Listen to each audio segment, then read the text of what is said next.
RJD का घमंड ने हराया है। अगर आप मान लीजिए कि शेखर सहनी को आप टिकट नहीं दिए, शेखर सहनी को वोट आया 3700, आप हारे हैं 3600 कुछ वोट से।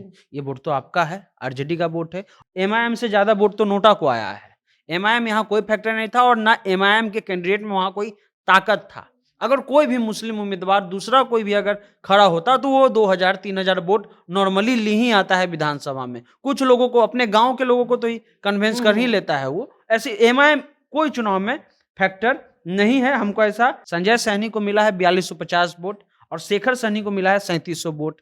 ठीक, यानी मल्लाह आपको वोट नहीं दिया, आप मल्लाह के नेता नहीं हैं। आज मल्लाह का एक मीटिंग हुआ था, उसमें कहा गया था कि अगर देना ही है तो हम शेखर सहनी को काहे नहीं दे दें, हम संजय सहनी को काहे नहीं दे दें। आखिर अगर सहनी के पास क्या 2 करोड़ रुपया नहीं रहेगा तो क्या उसको टिकट नहीं मिलेगा? ये वहां का मल्लाह पूछ रहा था और यही असर लग रहा है कि वोटिंग में भी दिखा है। आरजेडी और तेजस्वी यादव के घमंड की ये हार है। अगर आप एक बार बात कर लेते तो शायद ये रिजल्ट कुछ और होता। कुढ़नी उपचुनाव का परिणाम आने के बाद एक चीज पर चर्चा चल रही है कि आखिरकार वहां पर मुकेश सहनी के भूमिहार उम्मीदवार नीलाप कुमार ने क्या कमाल किया, वे कितना कमाल कर पाए। दूसरा, ओवैसी साहब का फैक्टर क्या रहा, मतलब कि क्या वाकई में कुढ़नी में महागठबंधन चुनाव हारती है तो उसका कारण या उसका ठिकरा ओवैसी के सर पर फोड़ा जा सकता है। क्या इतना वोट ओवैसी के उम्मीदवार ने काटा है? इन सब पर एक एक करके हम चर्चा करेंगे और जानेंगे कि राजद के हार का असल कारण क्या रहा। हमारे साथ बातचीत करने के लिए सनी मौजूद हैं। मेरा नाम मोहित कुमार सिंह है और आप जनता जंक्शन देख रहे हैं। सबसे पहला सवाल सनी यही रहेगा कि ओवैसी को लेकर बड़ा कंफ्यूजन है। कई जगह कहा जा रहा है कि ओवैसी हरवा दिया, कुछ लोग कह रहे हैं कि ओवैसी इतना बड़ा फैक्टर था नहीं यहाँ पर। राजद और जदयू का महागठबंधन था, उनसे थोड़ी थोड़ी चूक हुई और उनकी अपने चूक से हार गए वो लोग। आरजेडी का घमंड ने हराया है। अगर आप मान लीजिए कि शेखर सहनी को आप टिकट नहीं दिए, शेखर सहनी को वोट आया 3700, आप हारे हैं 3600 कुछ वोट से। ये वोट तो आपका है, आरजेडी का वोट है। और एमआईएम इसलिए फैक्टर नहीं है कि अगर कोई भी मुस्लिम उम्मीदवार खड़ा होता है या कोई भी विधानसभा में तो 2000-3000 लोग वोट लाते ही हैं अलग। कोई भी मुसलमान खड़ा रहे या कोई रहे, ठीक है। अगर एमआईएम की बात करें तो उससे ज्यादा तो 4446 वोट नोटा को पड़ गया, तो नोटा ने हरा दिया।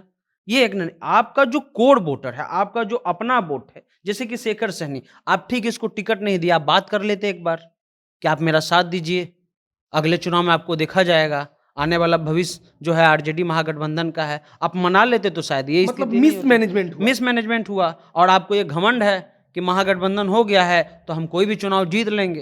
तेजस्वी यादव को शायद ये घमंड था क्योंकि ये तो आरजेडी के कार्यकर्ता है ना, 1900 कुछ से वो शामिल हैं और 20-25 साल के बाद आप नहीं दिए तो ठीक है, आप नहीं दिए तो उसको आपने फिर बात किया, आप वहां जाते तो सबसे पहले उनको बुला करके बात करते कि आप खड़े क्यों हो रहे हैं। और भी तो कई विकल्प है, सरकार है आपकी, कई आयोग हैं, कई कुछ हैं, उसमें आप उसको डाल देते, लेकिन आपने वैसा बात नहीं किया। आपको लगा कि महागठबंधन है, कुर्मी कुशवाहा का वोट है, हमारे पास एमवाई का वोट है तो जुट जाएगा तो आराम से जीतेंगे, यहाँ पर हुआ। और दूसरा चीज है कि एमआईएम यहाँ कोई फैक्टर नहीं। अगर कोई विश्लेषण कर रहा है कि एमआईएम के कारण हारा है तो यहाँ एमआईएम के कारण नहीं आ रहा है। एमआईएम से ज्यादा वोट तो नोटा को आया है। एमआईएम यहाँ कोई फैक्टर नहीं था और ना एमआईएम के कैंडिडेट में वहां कोई ताकत था। अगर कोई भी मुस्लिम उम्मीदवार दूसरा कोई भी अगर खड़ा होता तो वो 2000-3000 वोट नॉर्मली ली ही आता है विधानसभा में। कुछ लोगों को, अपने गांव के लोगों को तो ही कन्विंस कर ही लेता है वो। ऐसे एमआईएम कोई चुनाव में फैक्टर नहीं है, हमको ऐसा लग रहा है। दूसरा चीज आया कि वीआईपी ने कहा कि हम सन ऑफ मल्लाह हैं, मुकेश सहनी ने। अब वहां शेखर सहनी चुनाव लड़ रहे हैं, शेखर सहनी और संजय सहनी। संजय सहनी को मिला है 4250 वोट और शेखर सहनी को मिला है 3700 वोट। ठीक, यानी मल्लाह आपको वोट नहीं दिया, आप मल्लाह के नेता नहीं हैं। सनप मल्लाह और भूमिहार को टिकट देने के बाद भी ये दोनों लोग मिलाकर बराबर पहुंच रहे हैं। बराबर पहुंच रहे हैं। इसका मतलब है कि मल्लाह आपको नेता नहीं मान रहे हैं, या आप पे जो आरोप लगा कि आपने टिकट बेच दिया उसका असर ये दिख सकता है। तो इससे साफ होता है कि लगभग 10,000 वोट भी आप नहीं ला पाए, जिसमें आपका गठबंधन था, आपकी पार्टी थी, आपका संसाधन था, आपका कार्यकर्ता था, आपका जिलाधिकारी फलाना ढिकाना सब था। लेकिन शेखर सहनी और संजय सहनी के पास तो ये नहीं है, उनके पास तो कोई सिंबल नहीं था। निर्दलीय सिंबल पर इतना वोट लाना, ये इनकी उपलब्धि है। मुकेश सहनी सन ऑफ मल्लाह नहीं है, कम से कम इस चुनाव में तो नहीं है। और मुकेश सहनी का सपना भी था, वो सपना दिखा रहे थे कि 35-40 हजार मल्लाह का वोट 35-40 हजार भूमिहार का वोट 70 पार तो वहीं हो जाएंगे। यही सबसे बड़ी गलतफहमी हो गई उनको। और शायद मल्लाह का एक मीटिंग हुआ था, उसमें कहा गया था कि अगर देना ही है तो हम शेखर सहनी को काहे नहीं दे दें, हम संजय सहनी को काहे नहीं दे दें। आखिर अगर सहनी के पास क्या 2 करोड़ रुपया नहीं रहेगा तो क्या उसको टिकट नहीं मिलेगा? ये वहां का मल्लाह पूछ रहा था और यही असर लग रहा है कि वोटिंग में भी दिखा है। और दूसरा चीज, जो आरजेडी और जेडीयू का जो घमंड है वो हर बार किसी न किसी चुनाव में आपको देखने को मिलेगा। अगर उनके लोग, याद कीजिए जब हिमाचल में कोई निर्दलीय प्रत्याशी खड़ा हो रहा था, प्रधानमंत्री जी ने खुद फोन किया कि भाई आप खड़ा मत होइए, खड़ा होइएगा तो हम चुनाव हार जाएंगे।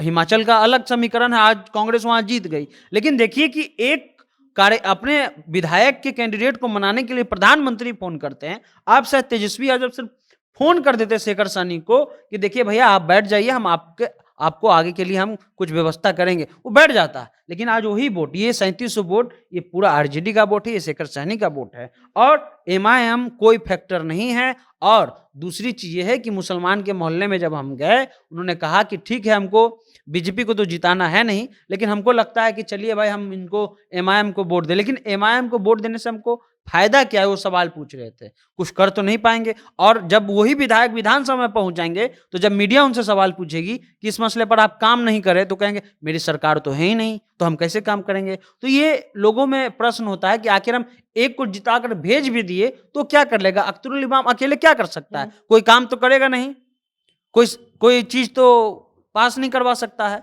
तो यही स्थिति है आरजेडी और तेजस्वी यादव के घमंड की ये हार है। अगर आप एक बार बात कर लेते तो शायद ये रिजल्ट कुछ और होता।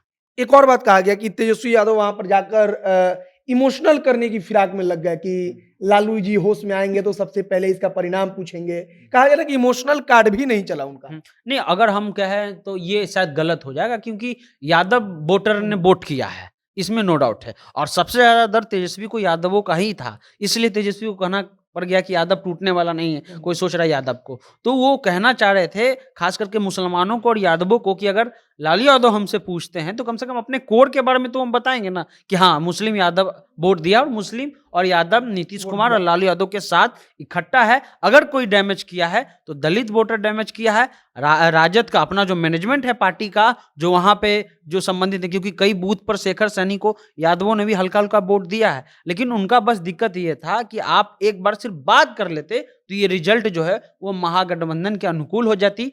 और जो प्रत्याशी हैं आने वाले राजनीति में, उनको अब ये लिख करके अपने कॉपी में रख लेना चाहिए कि अगर कोई भी कार्यकर्ता आता है तो उससे सम्मान के साथ बात कीजिए, एक कुर्सी पर ही बैठिए, अगले कुर्सी पर पैर मत रखिए। ये भी आपको हराया है, ये जो घमंड था आपका वो हराया है। आपकी जो बोली थी कि तुम्हारी औकात क्या है कैंडिडेट को बोलना, ये आपको हराया है। और जो कैंडिडेट जो भी लड़ना चाहते हैं चुनाव, कम से कम उनके अपने भाषा शैली और उनका जो मैनेजमेंट भी था मनोज कुशवाहा का, चाहे जो भी मैनेजमेंट हो इंटरनल या एक्सटर्नल, सब में कमी थी। और यही कारण है कि कुछ कुछ चीजें जो हैं वो बड़ा बन गई, वही बड़ा बन करके महागठबंधन को वहां लुटिया डुबा दिया। तो बाकी आपने समझा कि महागठबंधन के हारने का कारण क्या रहा। वैसे भी वाकई में कोई यहाँ पर बड़े फैक्टर नहीं लगते, क्योंकि इससे ज्यादा नोटा को वोट मिला है।